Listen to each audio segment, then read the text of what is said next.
Olá, meus alunos do CEPI Silvio de Mello. Espero que esteja tudo bem com todos vocês. Dando continuidade aos nossos estudos, compartilhando já a nossa tela com vocês. Então, nós temos aí a física, componente de física, segunda série. Eu gostaria de começar a nossa aula aí sobre o mito de Narciso. Parece que não tem nada a ver, né? O assunto, né? Mas de uma certa forma indireta tem a ver sim, né? Então, nós vamos estudar a física, vai se atentar agora a questões psicológicas, né? Ou filosóficas, embora a física tenha muita questão filosófica, ou mais psicológicas, nem tanto, né? Mas eu gostaria de mencionar aqui a ideia do mito de Narciso, a questão do espelho, que é o assunto que nós vamos estudar, né? Então, é, o mito de Narciso, se você não souber nada sobre o mito, eu sugiro que você faça uma leitura, um estudo sobre o assunto, né? É um mito hum, muito rico, que nos traz grandes lições. Eu recomendo muito que você procure saber a respeito do mito de Narciso, né? Observe, então, ele está contemplando a sua imagem, né? Numa, num espelho d'água, né? E ele fica aí apaixonado por si, né? Ele se apaixona por ele mesmo, né? Então é chamado aí o mito de Narciso, né? Ou lenda de Narciso, né? Então, olha só, Narciso é um personagem da mitologia grega, né? É filho do deus do rio Cefísio, né? Cefísio, e da ninfa. Ninfa está ligada como se fosse uma deidade, né? Ligada às questões da natureza, né? A linfa Liríope, né? Ele representa uma forte símbolo da vaidade. Então, a vaidade, né? Vaidade não é vai-idade, não. Vai-idade. Vaidade aí no sentido de um cuidado extremamente exagerado com a aparência, né? Extremamente exagerado. Não é um cuidado com a aparência, né? O cuidado com a aparência é salutar, né? Mas o cuidado exagerado da aparência é algo não muito benéfico. Você vai ver aí, e quando você estuda Dionísio, você entende muitas coisas nos nossos contextos da nossa vida, em torno de muitas pessoas à nossa volta, né? Você vai entender por quê, né? Que eu vou fazer um breve resumo aí. Sendo um dos personagens mais citados na psicologia, então Narciso, o mito de Narciso é muito estudado na psicologia, sobretudo na psicologia freudiana, tá? Na escola freudiana, com Sigmund Freud, né? Então, é muito estudado na psicologia, né? Eu não sei se existe outros psicólogos, né? Outras correntes da psicologia que estudam a respeito de Narciso, né? Eu sei de Freud, né? A psicanálise. Na filosofia é muito estudado, né, sobre o mito de Narciso, nas letras da música, nas artes plásticas, na literatura, né? Então, note que ele é um mito muito rico, ele nos traz grandes ensinamentos, grande moral da história, né? Então, por isso que ele é importante, nós sabemos mais a respeito dele, para nós termos uma análise mais reflexiva, sobretudo as nossas atitudes mesmo, sabe? Então, resumo aí da história, né? Segundo a lenda, Narciso era muito belo, e quando nasceu em Boécia, região grega, estava em oráculo, num oráculo, né? O oráculo era como se fosse, vamos dizer assim, um templo, onde lá era um local onde tinha uma pessoa que tinha visões do futuro, né? Esse oráculo chamava Tiri, Tiresias, né? Esse oráculo. Disse esse oráculo, né? Disse que Narciso seria muito atraente. Então, já começa a ter uma visão, um, um presságio, né? Então, ele começa a visualizar que Narciso, então, seria muito atraente e que teria uma vida longa. né? Entretanto, ele coloca uma ressalva, né? Não deveria admirar a sua beleza. Ou melhor, não deveria ver o seu rosto.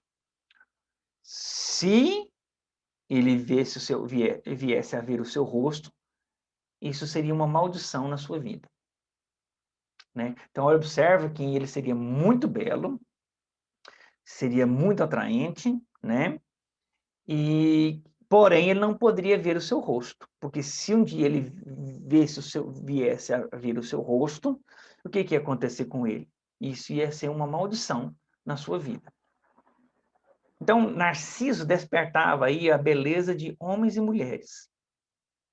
E além disso, que ele tinha essa característica, ele era arrogante e orgulhoso, né? Então, Narciso era arrogante e orgulhoso. Então, observa que nós já vamos começando a definir o perfil de Narciso. Então, tanto que é importante, então, esse estudo na própria psicanálise, né? Ao invés de se apaixonar por outras pessoas, ao invés de se apaixonar por outras pessoas que o admiravam, né? Ele ficou apaixonado por si próprio, ou pela sua própria imagem, ao ver-a refletida no lago. Então, isso tem a história lá da rosa chamada Narciso, né? Ou da flor, né? Não sei. Eu não sou, não me atrevo a pisar os, os degraus aí da biologia, né? Mas tem uma planta, né? Vamos dizer assim, em caso mais genérico, chamado narciso, né? E ela fica na água, né? Ela nasce e vive na água, devido a essa questão do mito de Narciso, para você ver uma ideia, né? Então, o que destaca aí no Narciso é o amor a si próprio. Um amor é necessário, mas quando é desmensurado, não tem uma medida normal, isso passa a ser prejudicial para a própria pessoa. É o caso do Narciso, né? E aonde que ele viu isso? No espelho, né? O espelho. E numa lagoa, por exemplo, né? Numa água parada, é possível você ter um espelhamento, né? Então, eu consigo ter um espelho d'água em águas que tem pouca movimentação. Então, já entrando no nosso assunto mesmo, que é a física propriamente dito, né? Isso foi só uma ideia introdutória. Espelhos planos. Os espelhos planos é um caso mais clássico de espelhos, né? É o mais fácil deles, né? Não tem muito que explanar a respeito de espelhos planos, né? Então, nós temos aqui um espelho plano. Essa parte de que tem as escovinhas é as costas do espelho, não é a parte refletora do espelho. A parte refletora sempre é o contrário das escovinhas. Essas escovinhas aqui está dizendo que é a parte não refletora do espelho, tá bom? Então, olha aí, supõe uma pequena fonte de luz, né? Nós temos aqui uma pequena fonte de luz que esteja de frente ao espelho. A fonte de luz está de frente ao espelho, né? Pelo princípio da ótica, né, nós temos pelo menos, se tivermos pelo menos 2 raios de luz, então nós temos esse raio de luz e esse raio de luz. Aí nós temos o terceiro raio de luz aqui, ó. Se nós tivermos pelo menos 2, já é o suficiente para que possamos fazer um estudo a respeito do assunto. Ali existe uma infinidade de feixes de luz, só que nós precisamos pelo menos 2 de acordo com o princípio da ótica geométrica, certo? Quando esses raios encontram o espelho, então o raio incide, chamado raio incidente, os raios são incidente, então I1 é incidente, I2 é incidente, I3 é incidente, ou seja, que vem da fonte luminosa e vai para o espelho, entendeu? Se chama raio incidente. São obedecidos, né? Então, ou seja, o raio incidente, nós aprendemos lá pelo princípio da ótica geométrica, que o raio incidente é igual, o ângulo incidente é igual ao ângulo refratado. Então, o R1 é igual ao I1, o I1 é igual ao R2, o I3 é igual ao R3. É isso que ele está falando aqui, né? Que ele obedece essa lei. Perceba que não há intersecção dos raios refletidos. Então, dos raios refletidos, ó, R1, R2, R3, eles não se encontram em momento algum. Vai cada um para um lado. Certo? Perceba esse detalhe. Porém, nós vamos fazer um prolongamento. Eu coloco uma régua aqui e faço um prolongamento. E vou fazendo até... E, de igual modo, eu faço com o R2, coloco uma régua e sigo o caminho aqui. Ele encontrou com o R1 nesse ponto. Faço com o R3 do mesmo modo. Coloco uma régua e passo um caminho pontilhando daqui. Ele encontra com o R2 e com o R1 nesse ponto. Esse ponto aqui, ó, recebe o nome de que nós chamamos de imagem virtual, né? Imagem virtual, que é o que ele fala aqui para nós. Que é uma extensão, né? Ele fala aqui, ó, no entanto, se prolongarmos os raios refletidos, foi o que nós fizemos, né? Haverá um ponto de intersecção virtual. Por que virtual? Se você for lá atrás do espelho, você não vai achar ele lá. Ele não é. Se você olha no espelho, ele está dentro do espelho. Mas você não consegue achar ele lá de trás do espelho, né? Ele é uma imagem virtual. Porque ele é uma imagem de prolongamentos, né? Nós estamos tendo prolongamentos. Do quê? Da reta refletida. Nós estamos vendo o reflexo dele lá no espelho. O objeto real está lá fora, que é a fonte de luz aqui, né? Então, eu estou vendo a luz lá no espelho. Eu estou vendo a luz lá no espelho. Só que a luz lá no espelho não é uma imagem, e a virtual está no nosso mundo aqui, nós chamamos, né? É isso que nós vamos observar. Então, a imagem virtual sempre é uma imagem de um prolongamento, de uma extensão. No espelho plano, nós temos o seguinte, né? A imagem é idêntica à real, ou seja, se eu me olho no espelho, eu vou me ver no espelho, é idêntica, né? Se eu colocar uma lâmpada lá, incandescente, vai ser uma lâmpada incandescente no espelho. Com as mesmas distâncias, se eu tiver 1 metro do espelho, a minha imagem também vai estar a 1 metro do espelho. É isso que ele está dizendo. Se eu objeto, né? No caso, eu sou objeto. Eu estou a 30 centímetros do espelho, a minha imagem também está a 30 centímetros do espelho. É isso que ele está falando. Com as mesmas dimensões. Lá eu não vou aparecer nem mais alto, nem mais magro, nem mais gordo, nem mais alto, nem mais baixo, nada, né? Nem mais magro, nem mais gordo. Não muda nada nas dimensões, né? É isso que ele está falando para nós. Então, olha só. Aí nós temos o seguinte, a imagem no espelho plano estabelece uma relação de simetria ponto a ponto em relação ao espelho, configurando uma imagem de natureza contrária. Observe que o menino, o garoto aqui, ó, ele levou a mão direita dele no espelho. Só que para ele lá no espelho, a imagem é à esquerda. Nós chamamos que a imagem é invertida, né? A imagem está espelhada. Então, por exemplo, quando eu vou para a direita aqui, para você está indo para a esquerda aí, na filmagem. Quando eu vou para a direita aqui, na esquerda na imagem, eu vou para a direita aqui. Então, a imagem da câmera aqui é espelhada, né? Nós podemos configurar a câmera para que ela não fique espelhada. Aí ela vai ficar ao contrário. A imagem das câmeras, geralmente, elas são espelhadas, né? É o que você está me vendo aí agora. Então, se eu levanto a minha mão direita aqui, ó, você está vendo a minha mão esquerda aí na tela, né? A mão esquerda, fica ao contrário. Se eu levantar a minha mão esquerda, você está vendo a minha mão direita, fica ao contrário, né? Então, é isso que nós temos que perceber. E já teve muitas questões de concurso público, questões do Enem, que abordam essa questão. E espelho plano é bem simples, né? É bem tranquilo.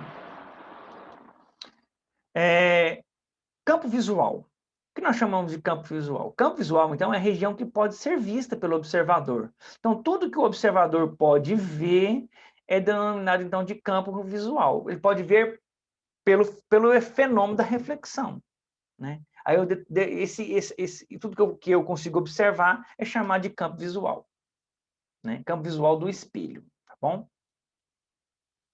Agora, a respeito de espelhos esféricos, né? Eu vou começar hoje a parte introdutória, que o espelho esférico é bem extenso esse conteúdo.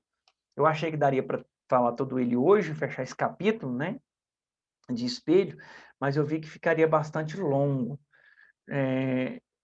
Ainda vai ficar ainda alguns fatores, que é principalmente a respeito dos espelhos esféricos, a formação de imagem, que é bem complexa, né? Complexa porque tem várias situações, né? E também a respeito de ampliação e redução, né, de imagem, tem todas essas questões ainda. Então, a princípio, eu vou começar a parte introdutória hoje e mostrar, né, da onde que ela surge essa ideia. Então, nós temos aí uma superfície, né, esférica, né, espelhada, né, então a superfície é espelhada tanto para dentro quanto para fora, né, ela é tanto de dentro quanto para fora, ela é espelhada, essa esfera, né, e aí faz-se um corte, né, um corte reto, não é diagonal, não, reto, um corte nós chamamos de transversal, né, um corte, uma secção reta, perdão, uma secção reta, matematicamente uma secção reta. Então faz um corte reto, e nós temos essa superfície aqui esférica, que recebe o nome de calota, calota esférica, ou seja, se você descasca uma laranja, né, e faz o corte tirando a tampa da laranja, aquela tampa recebe o nome de calota. Então, é isso que nós vamos pegar. Essa calota esférica, né? Se a parte refletora dela for a de fora, a parte de fora, ou seja, é uma calota barrigudinha, né? Ela é barrigudinha, a barriga está grande, né? Essa barrigudinha, a calota, né? Ou seja, a imagem vai refletir aqui, ó, tá vendo a luz, a luminosidade, né? Vai refletir aqui e vai refratar, reflete, refrata, né? Então, a parte espelhada dela nós vamos considerar que é de fora. Se essa parte que vamos considerar de fora, que é a parte que reflete, né, espelhada, vamos assim dizer, essa figura recebe o nome de uma figura convexa. Então, convexa é uma figura barrigudinha, né? É uma figura barrigudinha. Aí aqui nós temos o símbolo de uma figura convexa, né? Existem outras anotações de figura convexa, tá? Quando você faz um triângulo, uma figura, em outra ocasião eu posso mostrar para vocês. Também pode ser representada uma figura convexa, né? De modo que você faz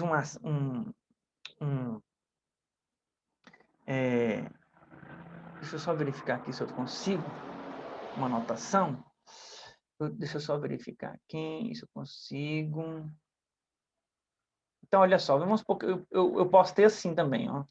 É o símbolo de uma figura, uma setinha apontando para cima.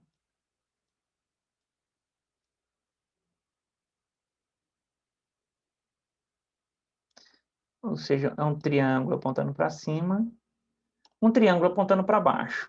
Essa figura aqui, ela é uma figura que ela é uma figura que representa um espelho convexo, porque observe que a figura está abrindo, assim.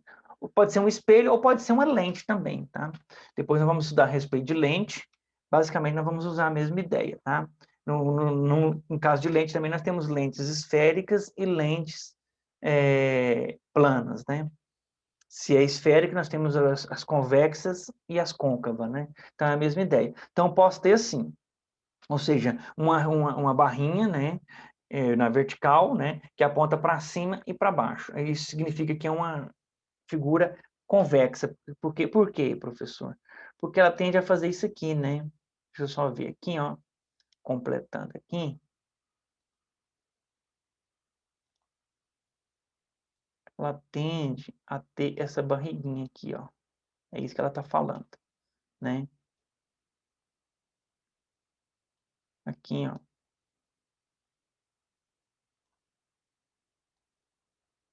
Então, ela tende a ter essa barriguinha.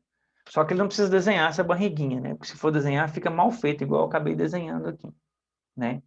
Mas o que que acontece? Quando, né? Quando nós estamos pensando a respeito da situação, o que que acontece? Vale a pena observar, porque às vezes você pode ver com essa anotação também, que é bastante comum, né? No caso, eu estou me referindo a um espelho que é chamado de convexo, né? Ou seja, aquele mais arredondado, a figura mais arredondada, a figura mais convexa, né? Por outro lado, se a minha parte refletora do espelho é a parte interna do espelho, eu digo que essa figura é côncava. Então, a figura côncava, ela é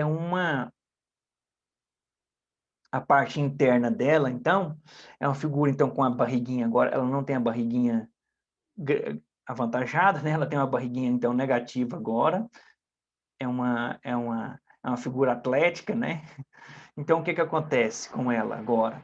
Agora, ela tem uma parte refletora interna. E essa figura, então, uma figura mais sarada, né, vamos assim dizer, ela recebe o nome de figura côncava. Como é que seria o desenho dela? Como é que seria o desenho dela? Então, bom, o desenho dessa figura seria o seguinte. Ela ficaria assim, ó. Eu vou fazer assim, né? E aí fica assim, ó. É, é, um triângulo. Agora, a parte do triângulo fica quadrada.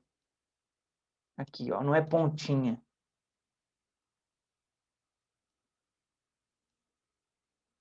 Não é pontinha. Tem um triângulo do mesmo jeito, né? Só que não é a ponta do triângulo, não é a pontinha do triângulo. Então, significa que essa figura aqui é uma figura côncava. Ou seja, ela faz uma curvinha assim. Ela não é abrindo. Côncava, convexa, né? Ela é uma figura, nós chamamos de côncava. Côncava, então, é uma figura mais magrinha, né? E a figura convexa é uma figura mais arredondada, né? Mais gordinha, né? Vamos assim dizer. Mas fisicamente, nós vamos dizer, né, matematicamente falando, nós bebemos da fonte da matemática, né?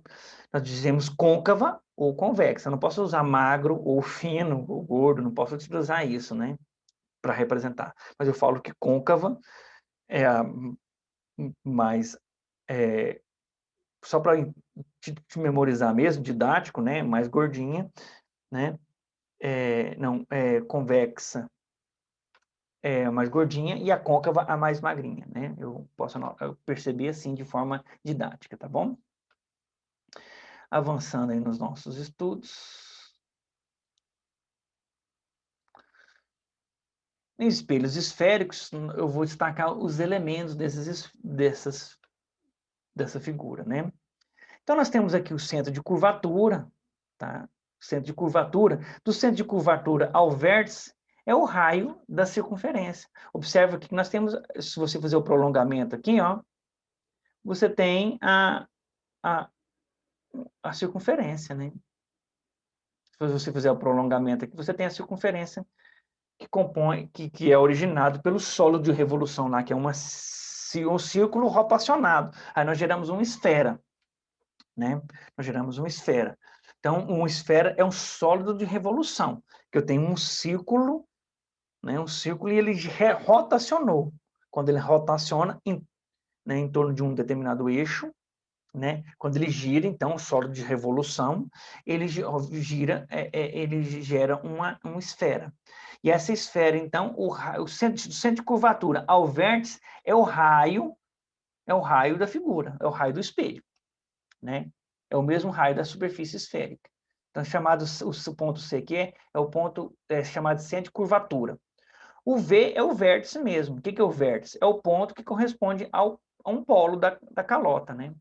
Vamos polo norte, polo sul, né? Aonde você pegou como referência leste, oeste, né? Um polo que você pegou e fez um corte, uma secção reta ali, naquele polo. Então, a reta que passa pelo centro de curvatura e pelo vértice, né? É chamada de reta principal. Então, essa reta aqui, ó, é chamada de reta principal. E qualquer reta que venha passar aqui nessa figura, né, nesse espelho, é uma reta secundária, recebe o nome de reta secundária. Pode ter 3, 4, 5, 200, mas os nomes das outras retas são retas secundárias, né? Todo espelho esférico tem um ângulo, né, tem um ângulo de abertura. E esse ângulo de abertura é dado pelos pontos A, B, passando por C, né? A, B, passando por C. Então, é essa abertura aqui, né? A, B, passando por C. Essa abertura. Aqui nós temos o espelho côncavo, né? No espelho côncavo, então, os raios estão incidindo aqui, né? E as escovinhas, que é as costas do espelho, né? Como eu estou falando. Os raios estão incidindo aqui. E no espelho convexo, os raios estão incidindo aqui, os raios luminosos, né? Observe, então, que fica, né? É análogo às figuras, né? Com relação ao foco, né, do espelho, nós temos o seguinte. Em espelhos esféricos, ele obedece às condições de Gauss. O que são essas condições de Gauss? Primeiro, o ângulo de abertura, né, que eu comentei aqui, ó, o ângulo de abertura, coloquei ângulo aberto aqui, né, ângulo aberto não, ângulo de abertura é menor do que de 10 graus. Então, o foco para espelhos esféricos, eles funcionam com as condições do princípio de Gauss. Eu tenho alguns tipos de espelho que o ângulo é maior do que 10 graus, que não se aplica esse estudo que nós estamos fazendo. Esse estudo se aplica a espelhos que têm uma abertura aí, né, de um ângulo de abertura de menor de 10 graus. 2. Os raios de incidência devem estar próximo ao eixo principal e pouco inclinado em relação a ele. Esses são os dois requisitos sobre as condições de Gauss, né? Então, os espelhos esféricos que obedecem a essas condições, né, que é o que nós estamos estudando, né? Sendo assim, observamos que ao incidir a face refletora do espelho, um feixe de luz paralelo ao eixo principal apresenta algumas singularidades. Então, observando esses critérios, quais são essas singularidades? Vamos analisar. Então, olha só. Em espelhos côncavos, né, os raios refletidos convergem para um ponto F, um foco. Então, para os espelhos côncavos, né, todo o raio luminoso, então tem os feixes de luz, né, que vai incidir, eu pego pelo menos 2, né, todos eles vão bater no incidente, o raio incidente, vai bater na superfície espelhada e vai refletir. Todos eles vão passar pelo foco. Todos. Se o espelho é côncavo e ele obedece os critérios, as condições de Gauss, vai acontecer isso.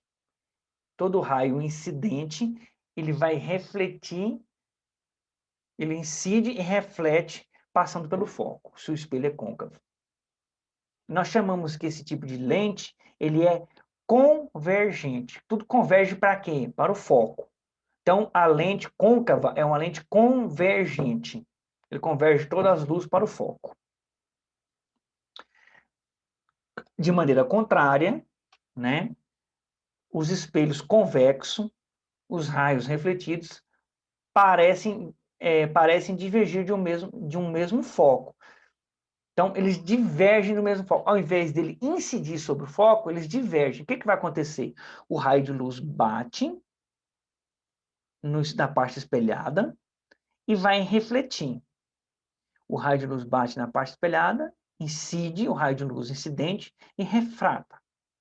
Quando ele refrata aqui, aí você vai fazer um prolongamento dessas, coloca a régua aqui, nesse ponto, e passa uma linha jogando para cá. Beleza. Faz a mesma coisa com a outra, raio de luz refletido, coloca a régua aqui e prolonga a extensão dessa reta e vai encontrar com a outra reta aqui. Aonde ele se encontra aqui é chamado de foco, ponto focal. E o F aqui, ó, é a distância focal. A distância focal é a distância do foco ao vértice. Né? O que é o vértice? É um polo da calota, né? Então, olha só.